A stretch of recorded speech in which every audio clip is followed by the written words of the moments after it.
So the steps to solving an AC circuit are very similar to what we did with our DC circuits. It's just that we're going to be converting them from their AC equivalents. And those are the little steps that we have to add in. So the first step is to convert voltage sources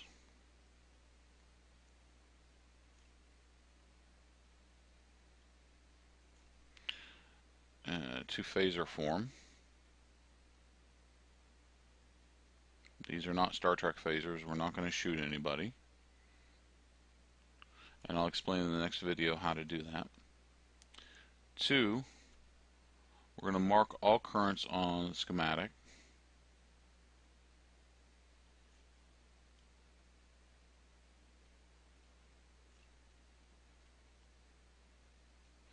Now you might think, well, these currents are changing all the time. But remember, we're modeling this.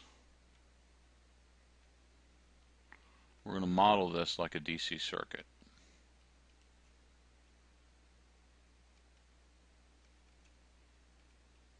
So we're just going to have the current going in one direction at this time. 3, we need to mark all polarities.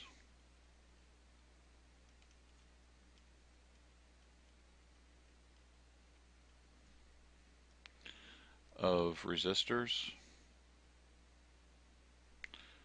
inductors, and capacitors on the circuit or on the schematic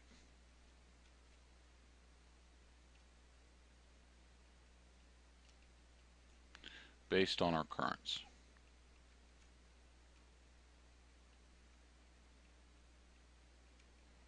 Same rules apply.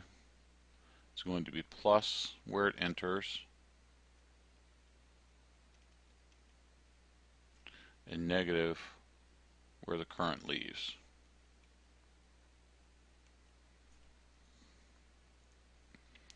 Next step is convert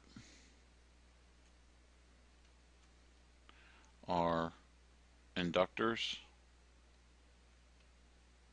and capacitors to their reactances.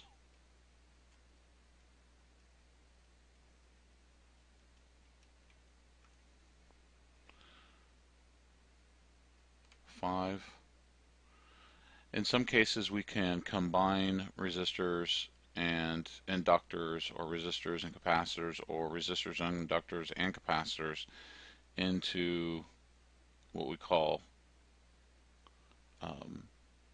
impedances. So we can combine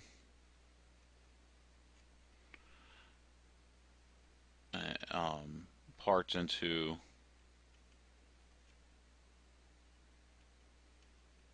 a total impedance, which we use the letter Z, and we're going to use as our impedance. We're just going to act like they're complex resistors, so we're going to use using our resistor formulas.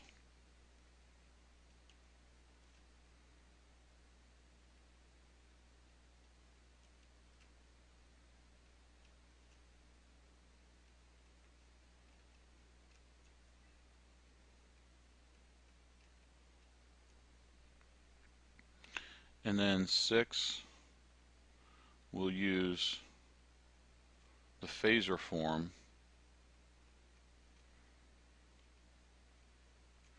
of Kirchhoff's voltage law and Kirchhoff's current law to calculate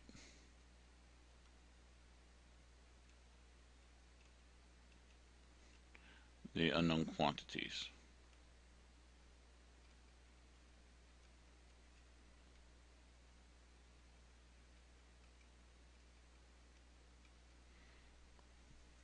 So these are the 6 steps to solving an AC circuit.